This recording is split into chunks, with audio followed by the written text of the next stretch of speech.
Welcome to my channel মেকটক academy.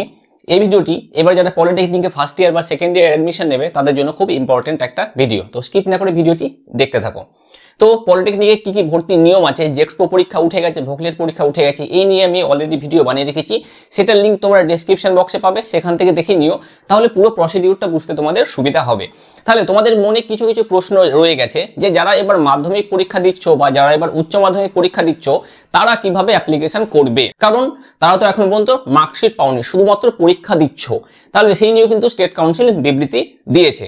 তো আমি এই ভিডিওটিতে বলবো যে কিভাবে তোমরা অ্যাপ্লিকেশন করতে পারবে।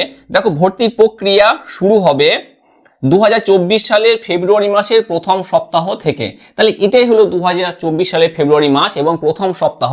এবার কিন্তু এই পলিটেকনিকে ভর্তির জন্য যে ওয়েবসাইটটা আছে সেটা কিন্তু অ্যাক্টিভেট করা হবে। সেখানে তোমরা অপশন পাবে তোমাদের নিজেদের নামকে রেজিস্টার করার জন্য। তো যারা অলরেডি মাধ্যমিক পাস করে গেছো বা এইচএস পাস করে গেছো তারা যদি ভর্তি হতে চাও, যারা মাধ্যমিক পাস করেছো তারা ফার্স্ট ইয়ারের জন্য রেজিস্ট্রেশন করতে পারবে, যারা এইচএস পাস করেছে তারা সেকেন্ড ইয়ারের জন্য রেজিস্ট্রেশন করতে পারবে। এবার যারা অ্যাপিয়ারিং, যারা পরীক্ষা দিচ্ছ তারা তো মার্কশিট পাওনি, তারা কি করবে? তারা কি এলিজিবল? হ্যাঁ, তারাও এলিজিবল। যারা উচ্চ মাধ্যমিক পরীক্ষা দিচ্ছ তারাও এলিজিবল। এবার কিভাবে? এই যে রেজিস্ট্রেশন প্রক্রিয়াটা শুরু হবে এই সপ্তাহ থেকে, তো এখানে তোমাদের প্রথমে রেজিস্ট্রেশন করতে হবে। রেজিস্ট্রেশন মানে তোমাদের শুধুমাত্র ডিটেলস ফিল আপ করতে বলবে, কোনো রকম মার্কস বা মার্কশিটের কোনো রকম কিছু আপলোড করতে হবে না, শুধুমাত্র তোমাদের নামটা রেজিস্ট্রেশন করে রাখবে।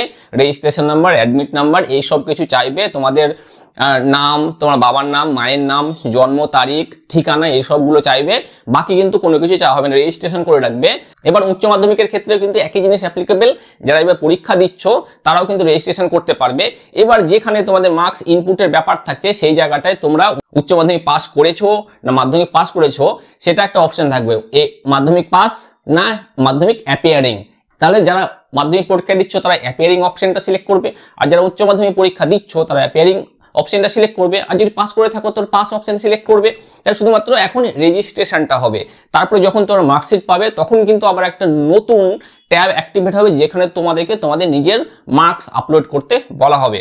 তাহলে তোমাদের আশা করছি কনফিউশন ক্লিয়ার হয়ে গেছে। যারা মাধ্যমিক পরীক্ষা দেবে তারাও কিন্তু অ্যাপ্লিকেশন করতে পারবে এবং যারা উচ্চ মাধ্যমিক পরীক্ষা দিচ্ছ তারা কিন্তু অ্যাপ্লিকেশন করতে পারবে। তো এই সুযোগ হাতছাড়া করবে না, অবশ্যই তোমরা ভর্তি হয়ে যাবে। আর কিরকম কি খরচ হয় না হয় এভরিথিং তোমরা যদি জানতে চাও তাহলে আমার একটা হোয়াটসঅ্যাপ গ্রুপ আছে, সেই হোয়াটসঅ্যাপ গ্রুপের লিঙ্ক তোমরা ডেসক্রিপশন বক্সে পাবে। সেখানে তোমাদের যদি কোনো প্রশ্ন থাকে সেই প্রশ্ন করবে গ্রুপের মধ্যে, আমি সেই প্রশ্নের যথাসম্ভব উত্তর দেওয়ার চেষ্টা করব। তো এই ভিডিওটি দেখার জন্য ধন্যবাদ। এই চ্যানেলের আরো আপডেটেড ভিডিওর জন্য এই চ্যানেলটিকে সাবস্ক্রাইব করো, আর আমি যখন ভিডিও আপলোড করব সেই নোটিফিকেশন যাতে তুমি প্রথমে পাও তার জন্য বেল আইকনটিকে প্রেস করো।